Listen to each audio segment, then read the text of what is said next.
મિત્રો, આપ જોઈ રહ્યા છો આપણું રાજુલા ન્યૂઝ।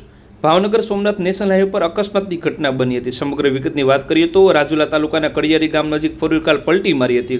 કડિયારી ગામ નજીક હાઈવે પર ફોર વ્હીલ કાર પલટી મારતા અકસ્માતની ઘટના બની હતી। આ ઘટનામાં સદનસીબે મોટી દુર્ઘટના ટળી હતી।